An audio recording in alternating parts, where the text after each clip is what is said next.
Supermax Corp's US-based unit, Maxter Healthcare, is planning a major glove manufacturing facility in Texas. The facility will be built in 4 phases, with the first one to start production by the fourth quarter of 2022. The investment identified for the first phase will total $350 million. Each phase is expected to produce 400 million gloves per month, giving the plant a total installed capacity of 19.2 billion pieces of gloves per annum.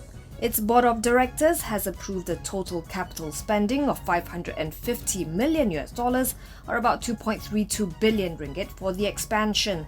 Supermax founder and executive chairman Datuk Sri Stanley Tai said the new facility will help the group cater to at least 10% to 15% of annual medical glove imports into the US over the next 2 to 4 years, and 20% to 25% of US demand over the next 4 to 6 years. Supermax's shares closed 7.6% higher at RM1.42, valuing the company at 3.86 billion ringgit.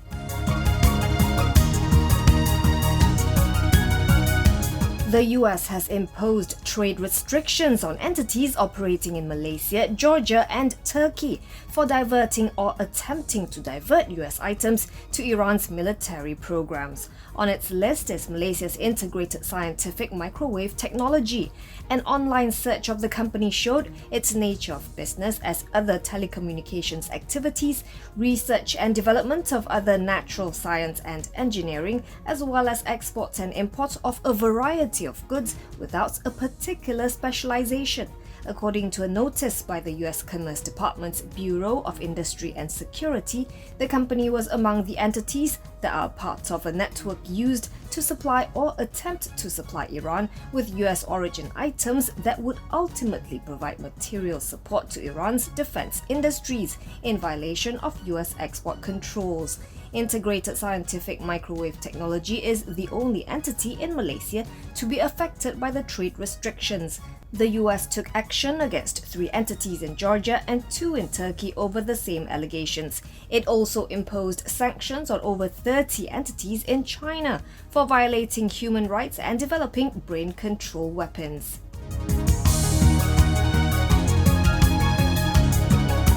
The Malaysian Automotive Association, or MAA, says total industry volume, or TIV, in Malaysia fell 7.48% month-on-month in November, as a shortage of chips and some parts affected the production of certain makes.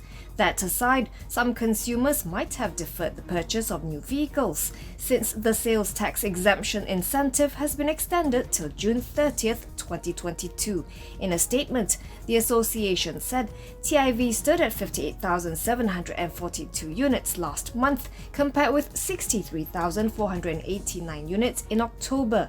On a yearly basis, November car sales grew 1.94% from 57,622 units previously, raising cumulative sales to 441,136 for the 11 months of 2021, down 3.96% from 459,336 units in the corresponding period last year.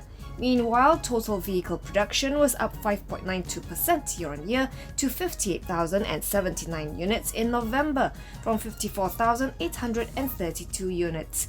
For the cumulative 11 months, total vehicle production came in at 427,585, down just 0.43% from 429,326 a year earlier.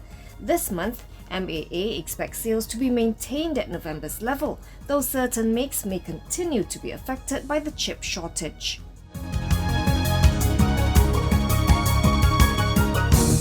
Tan Sri Muhammad Shafi Abdullah's 9.5 million ringgit money laundering and income tax trial had to be postponed today due to the senior lawyer and his counsel Harvinderjit Singh's My Sejahtera status. It is understood that Harvinderjit's status is not blue, and according to Deputy Public Prosecutor Afzai Nizam Abdul Aziz, the counsel is said to have displayed some symptoms of COVID-19. As a result, the hearing before Kuala Lumpur High Court Judge Justice Datuk Muhammad Jamil Hussain had to be deferred. Justice Jamil then fixed February 10th, 15th and 22nd, along with March 1st, 28th and 29th as the next trial dates. This is the second time this month that the trial has been postponed. The Amno lawyer is on trial for 2 charges of receiving money derived from illegal activities amounting to 9.5 million ringgit through 2 cheques allegedly issued by Datuk Sri Najib Razak. Shafi is also facing 2 charges of engaging in transactions resulting from illegal activities, namely submitting incorrect tax returns and in violation of income tax laws. The senior counsel has claimed trial to the charges.